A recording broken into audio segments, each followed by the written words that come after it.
Presenting to you today the project update of Gran Sol located in Calpe.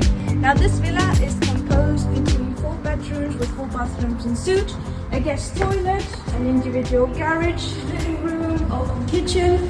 Now in this floor we can find the master bedroom with its own bathroom en suite.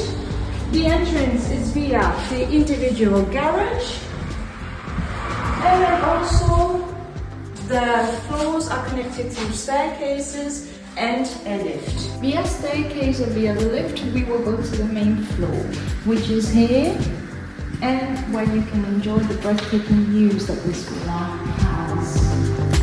The villa will be finished with the finest quality.